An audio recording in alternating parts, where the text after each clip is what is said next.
नमस्कार साथियों। अभी पिछला वीडियो हमने एक वकील साहब के अनुरोध पे बनाया था जिसमें ये बताया गया था कि पुरानी खतौनी को कैसे पढ़ा जाए, यानी कि जहाँ रकवा बीघा बिस्वा और बिस्वांसी में होता था उसको कैसे पढ़ा जाए।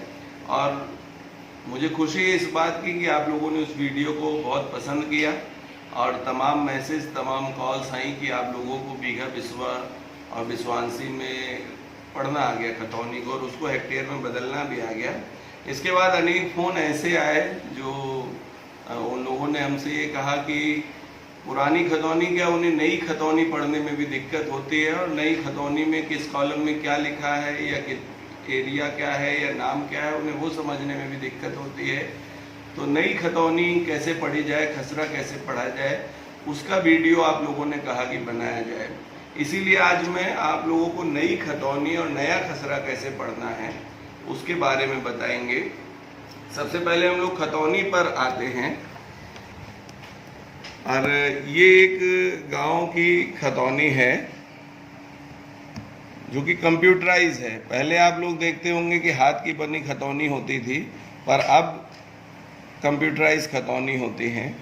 और इसको हम थोड़ा सा बताना चाहें, जैसे ये लिखा हुआ है कि खाता खतौनी क्रम संख्या क्या है, खातेदार का नाम क्या है, पिता पति या संरक्षक का नाम क्या है। इसको इस तरह से समझें, जैसे ये खाता संख्या लिखा हुआ है सबसे पहले 93, इसका मतलब आपके गांव में आपकी खतौनी का खाता संख्या 93 है। ये जयेंद्र पाल लिखा हुआ है, इसका मतलब जो इस खाते के खातेदार हैं उनका नाम जयेंद्र पाल है। यहाँ पर लिखी लिखा हुआ है, यहाँ पर पिता पति या संरक्षक का नाम लिखा जाता है। जहाँ लिखी लिखा हुआ है इसका मतलब जयेंद्र पाल के पिता लिखी हैं।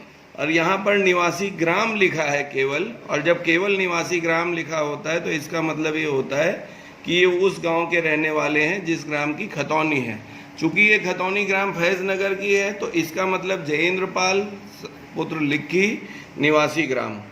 इसको आने के बाद यहाँ पर लिखा हुआ है 1389 ये वो है कि जब इनके हक में ज़मीन आई, यानी भौमिक अधिकार प्रारंभ होने का जो फसली वर्ष होता है उसको यहाँ पर लिखा गया है। 1389 का मतलब इनके भौमिक अधिकार जयेंद्र पाल के सन फसली 1389 से उत्पन्न हुए हैं। इसके बाद ये देखिए, ये 2 नंबर लिखे हुए हैं 467 वाह और 74 मिंजुमला।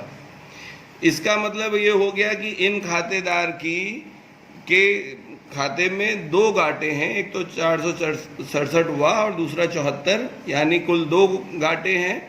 और इन गांठों का देखिए रकबा लिखा हुआ है 0.410 और 0.506 हेक्टेयर में। अगर हम पढ़ेंगे तो हम पढ़ेंगे 0.410 हेक्टेयर और 0.506 हेक्टेयर। इसी को अगर हमें मीटर में कन्वर्ट करना है, खतौनी जो है वो दशमलव के बाद 4 अंकों में आने लगी है, यानी 410 जो आ गया वो उसका मतलब हो गया 4100 मीटर और 506 का मतलब ये हो गया 5060 मीटर। इसका मतलब ये जो खातेदार हैं इनका खाते का विवरण आ गया, कब इनका भौमिक अधिकार शुरू हुआ, 1404 फसली से इनका भौमिक अधिकार शुरू हुआ था, और ये आ गया इनका कुल 2 इनके गांठें हैं और इनका कुल रकबा 0.916 हेक्टेयर है, यानी 9160 मीटर हो गया।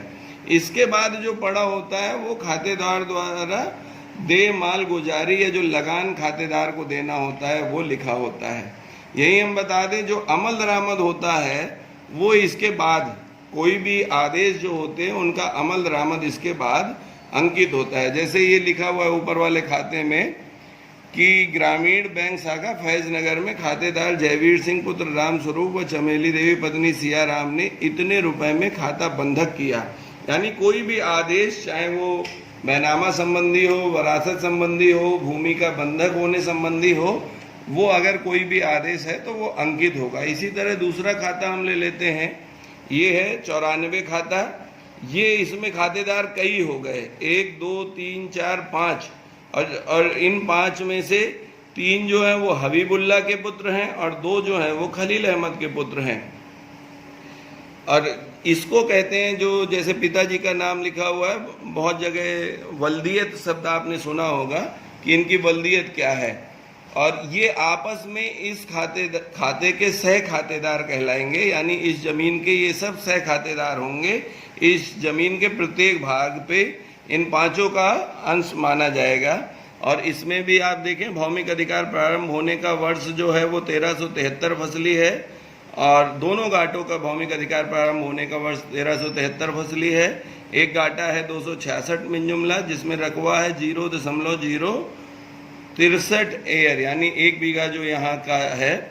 इसी तरीके से दूसरा 285 मिन जुमला, इसमें भी 0.063, यानी कुल 2 नंबर हो गए, और रकबा हो गया 0.126 हेक्टेयर, यानी कि 1260 मीटर जमीन इन पांचों लोगों के नाम मिला करके इस खाते में है। और चूंकि इसमें कोई अमल दरामद नहीं अंकित है, इसका मतलब इसमें फर्दर कोई अमेंडमेंट, कोई परिवर्तन नहीं हुआ है। यहाँ पर लगान या मालगुजारी अंकित है।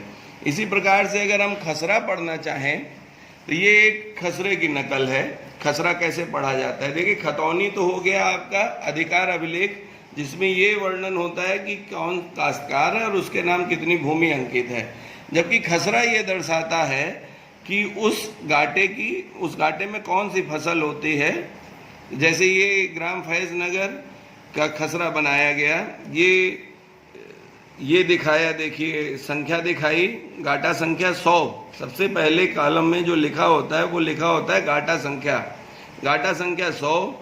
फिर लिखा हुआ है क्षेत्रफल इसका कितना है हेक्टेयर में, 2.636 हेक्टेयर इसका क्षेत्रफल हो गया। खतौनी खाते की संख्या इधर तीसरे कॉलम में लिखी है जो 13 है, और फिर नाम लिखे हुए हैं कि इनके खातेदारों के क्या नाम हैं। इसी प्रकार से इसमें आप देखेंगे कि कौन कौन सी फसल किस सीजन में लगाई जाती है। कॉलम 7 में देखिए लिखा है धान, गन्ना, बाजरा, चारा, यानी कि इस घाटा संख्या 100 में ये फसल लगाई जाती है, और ये इसका सिंचित एरिया। इसी तरीके से देखिए कॉलम नंबर जो 10 है, इसमें भी फसलें लिखी हुई हैं, यानी कि खरीफ की और रबी की फसलें दोनों अलग अलग कॉलम में लिखी जाती हैं। यहाँ लिखा हुआ है कि गेहूं लगाया जाता है, कितने में लगाया जाता है वो भी लिखा है। अगर कोई आबादी भूमि होती तो उसका भी विवरण खसरे में दिया जाता। तो बेसिक समझने की बात यह है कि खतौनी जो है, खतौनी किसी भी किसान का अधिकार अभिलेख है। खतौनी में खातेदार का नाम, उनके पिता का नाम, उनके रहने का स्थान, और उनको जो भी भूमि के घाटे हैं और उन घाटों का रकबा, इसका उल्लेख होता है। जबकि खसरे में घाटा लिखा होगा, घाटे के सामने उसका रकबा लिखा होगा, और वो खतौनी खाता संख्या क्या है ये लिखा होगा। साथ ही फसलों का विवरण भी होगा कि खरीफ में कौन कौन सी फसल लगाई जा रही है, रबी की कौन सी फसल लगाई जा रही है, और यदि आबादी या कोई अन्य चीज़ है तो उसका भी विवरण होगा। इस प्रकार से आप लोग खतौनी और खसरे को आसानी से पढ़ सकते हैं, समझ सकते हैं, और उनका क्या मतलब है ये भी जान सकते हैं। जहाँ तक मुझे उम्मीद है आप लोगों को वीडियो अच्छा लगा होगा या पसंद आया होगा। अगर कोई परिवर्तन चाहते हैं या कोई अन्य वीडियो आप लोग चाहते हैं तो मैसेज बॉक्स में कृपया मैसेज करें। धन्यवाद।